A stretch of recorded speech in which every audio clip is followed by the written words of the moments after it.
The Kerala Blasters is a fantastic club. The moment I started, I got a lot of messages, a lot of responses from fans on Instagram, on Facebook, etc. Coach, we need this. Coach, we need that. Coach, we need to play this style. Coach, why don't we try this?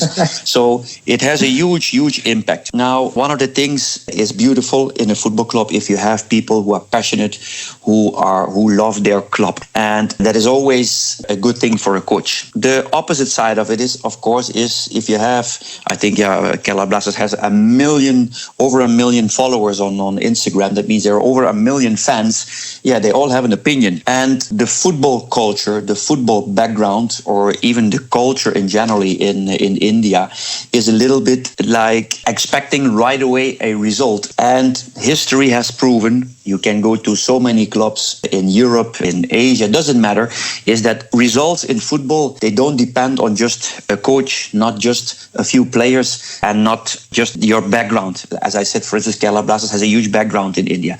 All those three things, they need to fit together. And one of the things that I really liked joining this club is that the club has a huge background, as in a huge fan base.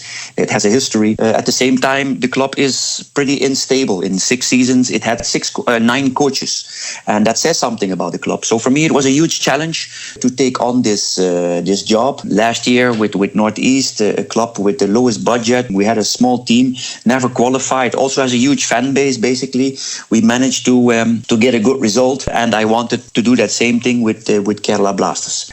Our first home game, we won. I was very happy to give the fans that result. But in the end, looking back, I think still we had good results. We improved on a lot of levels. But getting those results in, they depend on a few things. And unfortunately, we were unlucky this season, especially with the injuries. To give you an example, we played 18 games. And from those 18 games, the first game only, that was against ATK, we had 7 foreigners. All the other games, I had sometimes only 3 foreigners. And every game I had to switch. So for the fans, that is a huge, they will say, yeah, coach, we don't give a shit. We don't care about all this. We want you to win. But that part, that cultural part is missing sometimes in India, that you need to understand that these things, a club with that magnitude and with in 6 seasons never been champion, going up and down, there needs to be some change. And I know exactly what to do about it. I know what the problem is. But hopefully you also get that support from fans, from club like Manchester United. They're struggling now since Ferguson is gone, and we're talking about the highest level, and we're talking about probably the most valued club in the world, and they're still not getting it right. So it's not just that easy. It's not just like, okay, we just need a player like this, because I get so many messages about we need Josu, or what's his name, we need this player back. It's not that easy.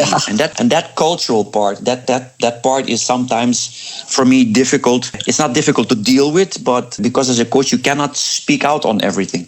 And I think one of the things I really try to do from the beginning is try to communicate a little bit with the clubs, with the fans, especially either if it's on Twitter, or not to go into details or not going into discussions, but to give some explanations. And not all people like that. And as I said, I think the first hurdle, the first main obstacle for a coach in Kerala is the fans. You need to win them, and then the rest hopefully will start falling into place. So it was a huge task, that's for sure.